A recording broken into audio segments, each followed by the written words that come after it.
बहुत सुंदर रूप में उन्होंने भावों की अभिव्यक्ति की, विशेष करके प्रलंब की एक विशेष वैशिष्ट्य इस जगन्नाथपुरी में दर्शन कराया। जो चैतन्य महाप्रभु किस प्रकार जगन्नाथ जी की रथ यात्रा के समय विप्रलंब भाव जाने राधा जी की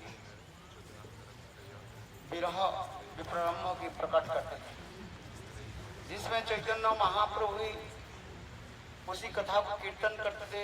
सही से परान सर्व दामोदर जिस कीर्तन करते सही से परान तो पाइनु जहां लागी मदने दहने छुरी।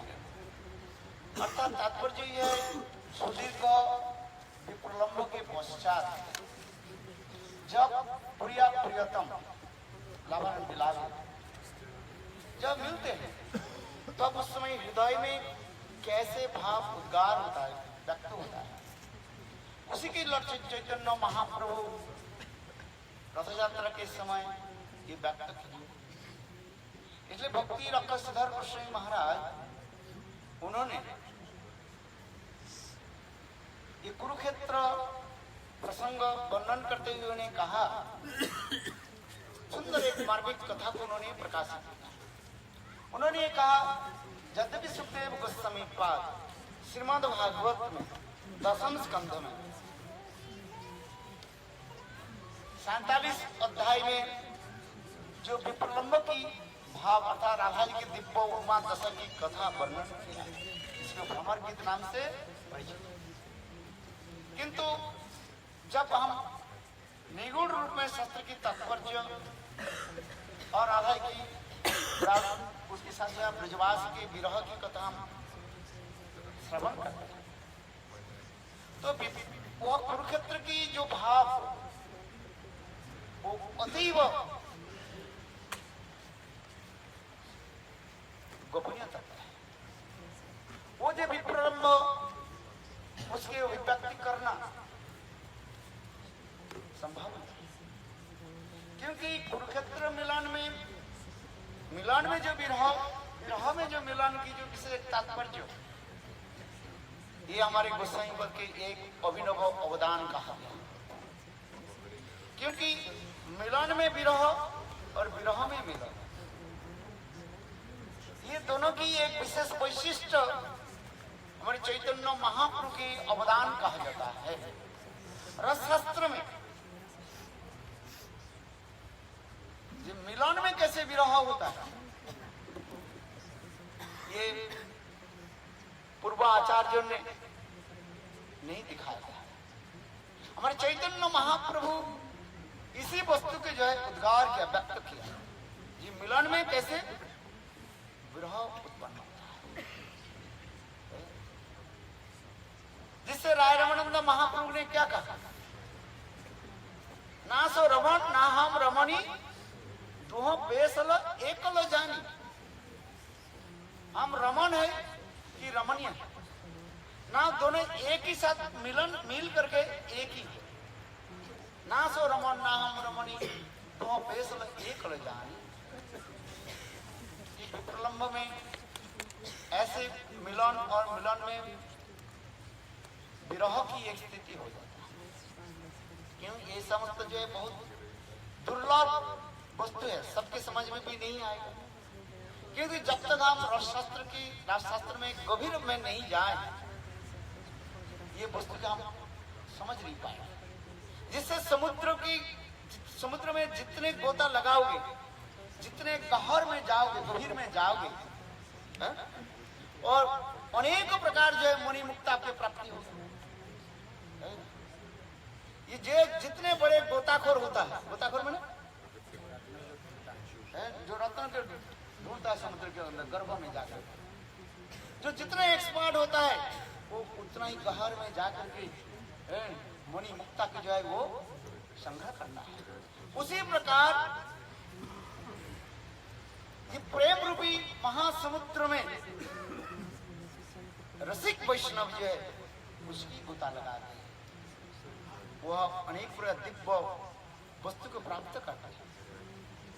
यही उपदेश होता है। भजन की यही तात्पर्य है। 10 साल 20 साल 25 साल भजन की तात्पर्य क्या है? हम अंदर में प्रवेश करें। ये भक्ति रखकर सिद्धर गोस्वामी महाराज एक आर्टिकल में यही लिखा, मैं उनकी कथा आप लोग के निकट में कर रहा हूँ। शायद सभी के समझ में नहीं आएगा, लेकिन तथापि समझ में नहीं भी आ जाए, एक दिन समझ में आ जाएगा। जैसे आज मैंने भी कहा था, सामू भट्टाचार्य संघ महाप्रभु की कहने लगे, प्रभु आप दक्षिण देश में जा रहे हैं, आपके योग्य पात्र राय रमानंद उससे मिले। जब राय रमानंद हम लोग के सभा में होते थे, पंडितों के सभा में होते थे, राय रमानंद के गोपियों की चर्चा करते थे, और गोपियों की स्त्री की कथा सुनकर के हम लोग हंसी मजाक करते थे। ये स्त्रियों की बात और पुरुष स्त्रियों की कथा क्यों बोलते हैं? किंतु प्रभु आज आपकी कृपा से हम आज समझ रहे हैं ये राय रमानंद कैसे एक रसिक महावैष्णव, क्योंकि जब तक भगवान की कृपा हमारे पर वर्षित नहीं हो, इस कथा को हम अनुभव कर नहीं पाएंगे। ईश्वरेर कृपाले तो जहारे ईश्वर तत्व से जानी बनी। ईश्वर के भगवान की कृपा किसी के ऊपर हो तो अब यही वस्तु को वो धीरे धीरे अनुभव कर पाएंगे। यही जो रथ यात्रा की विशेष प्रसंग उसमें भी उन्होंने बताया गया जे कुरुक्षेत्र मिलन ये रथ यात्रा की प्रसंग, जिसमें कृष्णदास कविराज गोस्वामी चैतन्य चरितामृत में मध्य लीला 11 अध्याय से लेकर के 14 अध्याय तक, माने 14 परिच्छेद तक मध्य लीला 11 चैप्टर टू 14 चैप्टर उन्होंने इस प्रसंग के सुंदर रूप में वर्णन किया। यही गौड़ीय वैष्णव की जय हृदय स्वरूप माना, क्योंकि इसके जब तक हम अध्ययन नहीं करेंगे, जिसका आलोचना नहीं करेंगे, हम वास्तव रूप में ये जगन्नाथपुरी के जो विप्रलम्ब जो भाव, विप्रलम्ब किसको कहते हैं, विप्रलम्ब की वैशिष्ट क्या है, हम क्या समझ पाएंगे? जगन्नाथ जी के कथा हम श्रवण किया, कैसे जगन्नाथ जी प्रकट हुए, कैसे कृष्ण राधा जी के विरह में कैसे तड़प रहे, जिसकी कथा प्रसंग श्रील रूप गोस्वामी पाद ललित माधव ग्रंथ में अतीव सुंदर रूप में वर्णन किया। जिस कथा को श्रवण करने के लिए पंडित समाज में विशेषकर जहां पर राय रमानंद महाधुरंधर महापंडित राय रमानंद, स्वरूप दामोदर, सर्व भट्टाचार्य, या तो नित्यानंद प्रभु, अद्वैत आचार्य, बड़े बड़े विद्वान आकर के वहीं पर बैठते थे और उस कथा को जो है रसमाधुर्य कथा को जो है व्यक्त करते थे।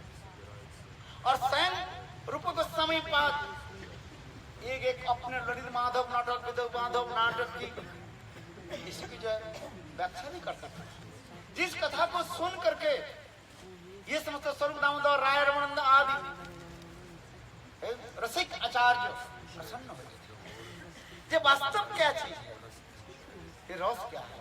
मैंने अभी कहा ना, समुद्र की गहर में गभीर में जितने गोता लगाओगे बहुत समस्त मणि मुक्त आपको प्राप्त। छोटी सी कथा प्रसंग मैं बताता हूँ। ये कुरुक्षेत्र के प्रसंग, सूर्य ग्रहण के समय कृष्ण द्वारिकापुरी से कुरुक्षेत्र पधारे। समंत पंचक, कहा समंत पंचक वो स्थान था कुरुक्षेत्र से, समंत पंचक। और स्वयं कृष्ण जब पधारने लगे, देश विदेश से बहुत दूर दूर से संत महात्मा भी सब एकत्रित हुए और कृष्ण आ रहे हैं कहा, द्वारिका से कुरुक्षेत्र। और इस कथा वो आपके भांति सर्वत्र जल्दी जल्दी ही चल गए। और उस समय ब्रजवासी भी आने लगे कृष्ण दर्शन के लिए, उत्कंठित होकर जाए। जो राधा आदि गोपियां विरह में जो तड़प रही थी, और वो समस्त गोपियां भी और ब्रजवासी लोग कृष्ण दर्शन की लालसा से चल करके आ रही हैं। कहां? वृंदावन से कुरुक्षेत्र।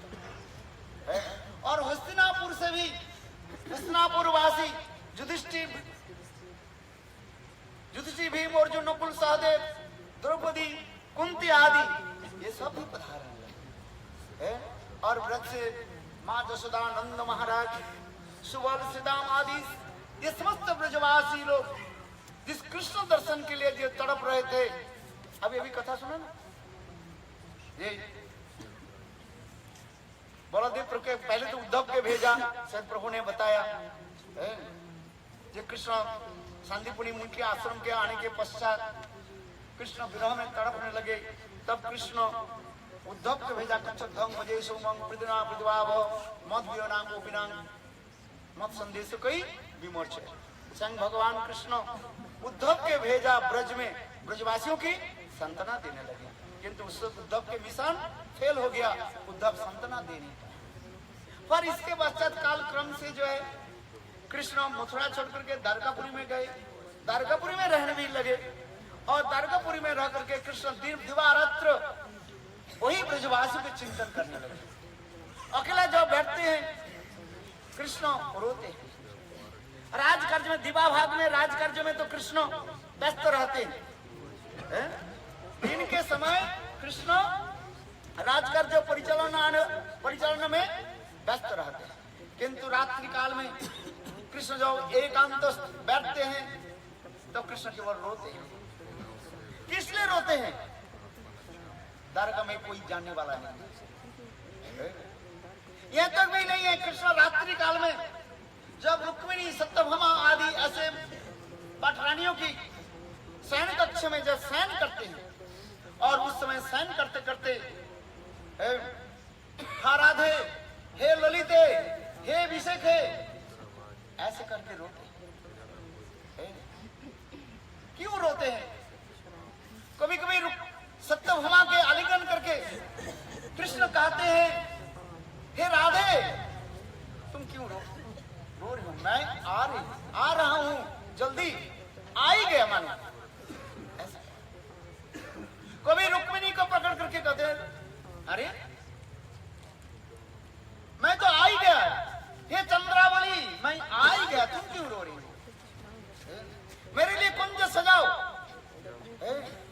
हे राधे मेरे लिए कुंज सजाओ। इसलिए वैष्णव साहित्य में हम लोग जब यूनिवर्सिटी में पढ़ते थे, ये वैष्णव साहित्य हम लोग पढ़ते थे, उसमें सुंदर एक कीर्तन भी है जिससे हमारे विदेशी लोग जो है उस कीर्तन के नाट्य का रूप में, क्या बोले, नृत्य के रूप में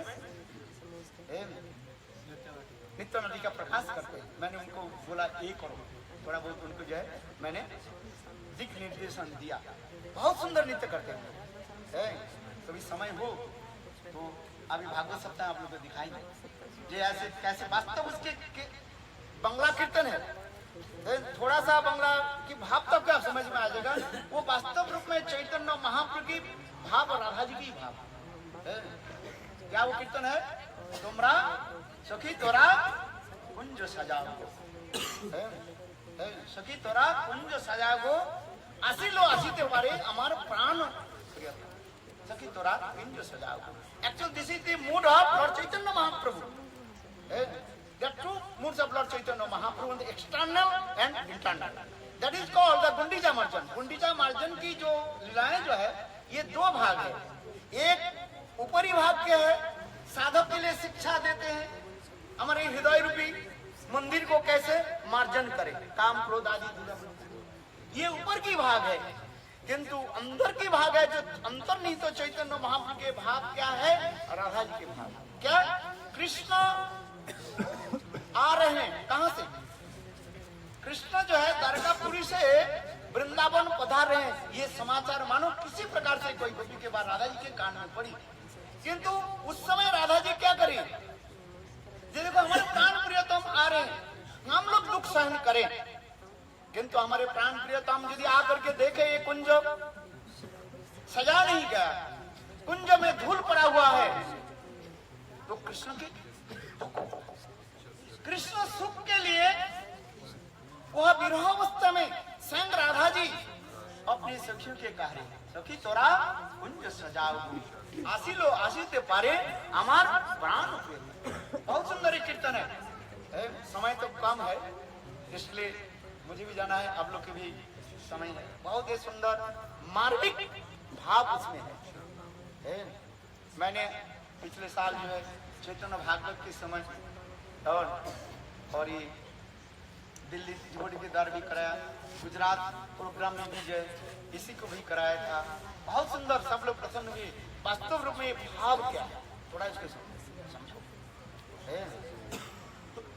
तो आइए कथा में। श्री कृष्ण द्वारिकापुरी में कभी हा राधे हा ललिते हे विशेखे, कभी माँ जसोदा हे माँ जसोदे तुम रो मत। कृष्ण कभी भूल नहीं गए अपने माँ जसोदा, माँ के प्रेम को भूल नहीं सकते। पिताजी कर रहे नंद बाबा, पिताजी मैं आ रहा हूं। यहां तक भी कृष्ण कभी धवली प्रसंगी मृदंगमुखी ऐसे गायों के नाम लेकर के, श्यामली धवली ऐसे नाम लेकर के रोते। रात में सपन में ऐसे रोते। वो है क्या?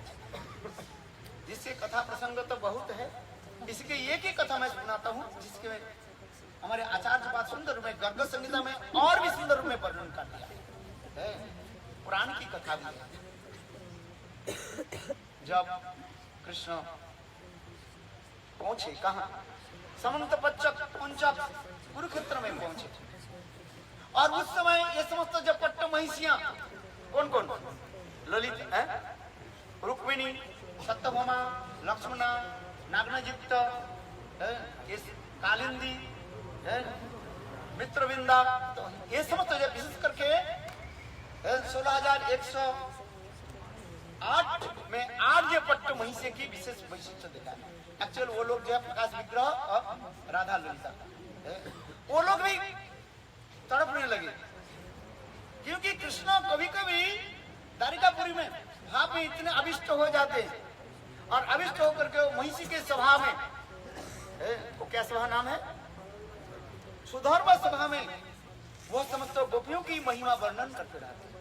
कभी कोई सखी मांग, कोई माने महिषी मान कर लेती है, सत्यभामा मान कर लेती है, तो कृष्ण इतने गुस्सा हो जाती है, हे सत्यभामा सत्यराजित के कन्या, तुम मुझे क्या समझ करके रखे हो?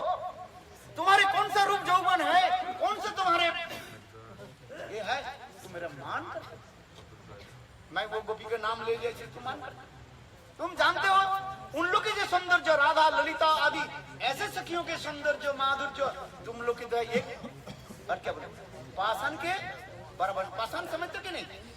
बोले दाढ़ी पल्ला है ना, बोले तराजू जो है, तराजू को ठीक बैलेंस ठीक करने के लिए वो थोड़ा से मिट्टी रख देता है किसी तरह, उसी के कहा जाता है क्या बोलते हैं, पाषाण बोलते हैं, तराजू। बोले उसी प्रकार वो समस्त गोपियों की राधा ललिता के सौंदर्य माधुर्य वो बराबर है। और क्या, उन लोग के जो प्रेम, उन लोग की जो सेवा वृत्ति, एक पान की बीड़ी सजना तुम्हारे भी नहीं आता है, उन लोग के जो नित्य गीत वो तुम लोग के पास, तुम लोग क्या कुछ नहीं है। मैं कोई स्त्री न पुरुष नहीं हूं, कृष्ण कभी कभी ऐसे भी कहते हैं, मैं कभी ऐसे स्त्री न माने जो स्त्री के द्वारा बसी हुई, काम के द्वारा बसी हुई, मैं स्त्री न पुरुष नहीं हूं कि तुम लोग के काम पूर्व सौंदर्य माधुर्य के मैं बसी, ऐसे नहीं। जिससे हमारे श्रीमद् भागवत में कहते हैं, उद्दाम विष्णुनामल गुहास विरावलोकनम।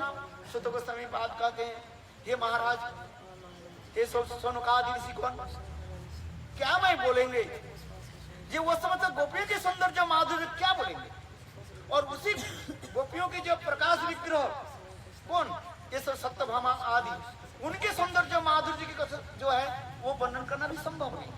जिनके उत्तम भाव समुद्र के लहरी के भांति चलते रहते हैं, उत्तम भाव विष्णु मलबल हास, वो समस्त रुक्मिणी सत्यभामा की इतने सुंदर मंद मुस्कान, इतने सुंदर रूप, तिरछी नजरों के द्वारा चित बन के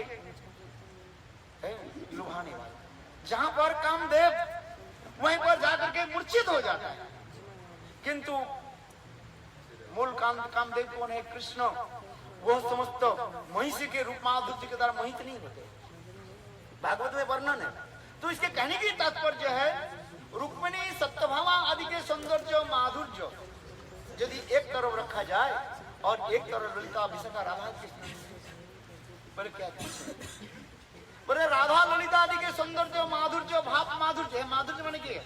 भाव माधुर्य, भाव भाव हेला किंचित विंशति प्रकार 20 प्रकार के जो है समस्त जो अलंकार आदि कहा गया है।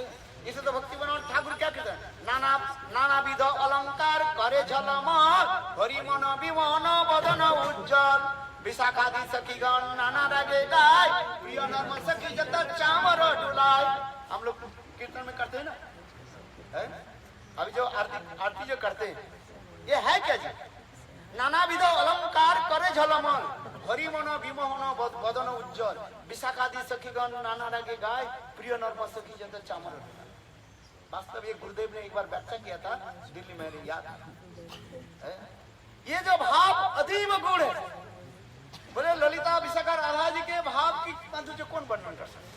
चलो आगे की कथा मैं सुनाता हूँ, टाइम हो गया ना। इतने सुंदर जो भाव वो वर्णन करते जा रहा है, तो ललिता विशाखा आदि के भाव कौन वर्णन करे?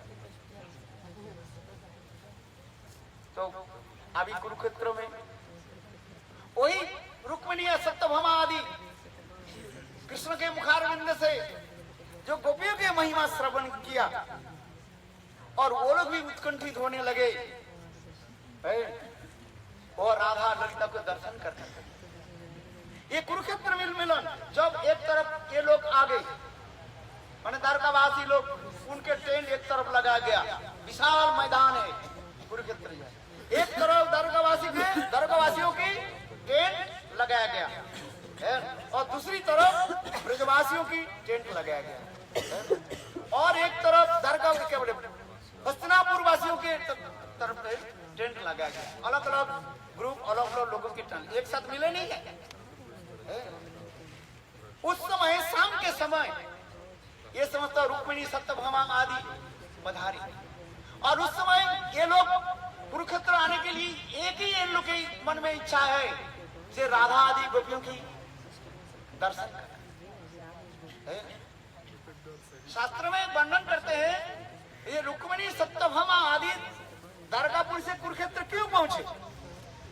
एक ही उद्देश्य है जो कृष्ण सदा सर्वदा ये राधा आदि गोपियों की जो महिमा, गुण महिमा जो वर्णन करते हैं वो है क्या चीज?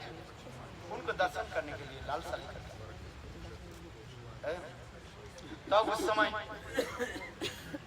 कृष्ण शाम के समय पहुंचे ना, तो उस समय समस्त ललिता समस्त रुक्मिणी सत्यभामा आदि कृष्ण के कहने लगे, हे पतिदेव हम लोग के ओम का दर्शन कराओ और जिसके नाम लेकर के आप अपने सभा में उनकी भाव माधुर्य व्याख्यान करते हैं उनके दर्शन कराओ। कृष्ण कहने लगे, हे रुक्मिणी, हे सत्यभामे, धैर्य धारण करो, काल प्रातः काल में आप लोग मैं जरूर दर्शन करूं। प्रातः काल में, रात में सत्यभामा रुक्मिणी आदि समस्त महिषियां जो है सहन करने सो नहीं पाए, क्योंकि वही चिंतन करने लगे राधा जी कैसे है, उनकी भाव माधुर्य क्या है। जब प्रातः काल में उठे कृष्ण अपने प्रातः कृत्य आदि करके जब उठे और रुक्मिणी सत्यभामा आदि समस्त महिषियां जो है कृष्ण के पास जाकर के बोले, हे प्राण प्रियतम, हे पतिदेव उनको दर्शन करा।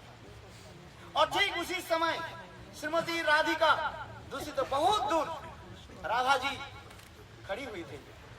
बस कृष्ण दूर से राधा जी के दर्शन के कृष्ण स्वयं ही मूर्छित हो गए, जिससे हमारे रूप गोस्वामी पाद उज्जवल ग्रंथ में इसको वर्णन करते हैं।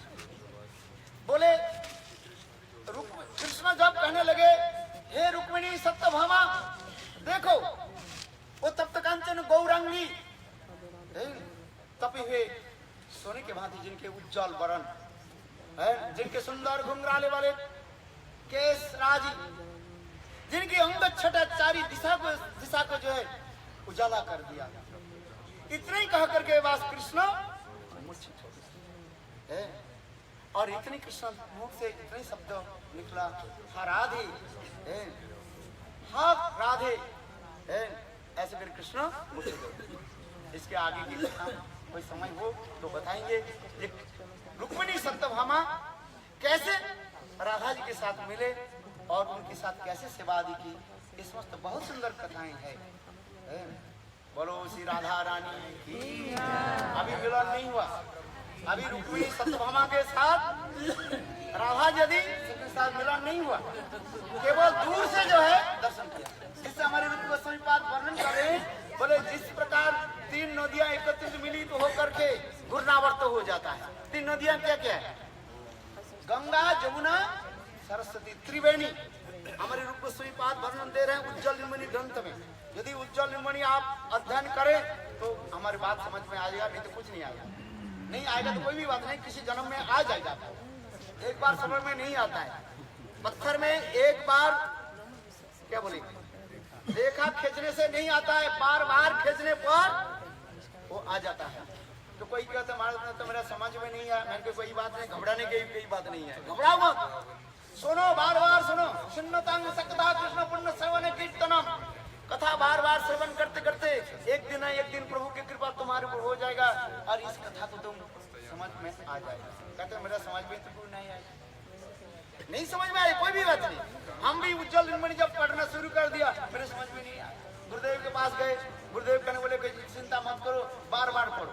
हम उस समय जो है, हम जो ब्रह्मचारी हमारे शिवानंद जो तीर्थ महाराज, मैं से और ये लोग, हम लोग एकत्रित होकर के ये उज्जवल निर्मणि के पढ़ते थे और टीका पढ़ते थे। उस समय याद आ गया तीर्थ महाराज को पूछना।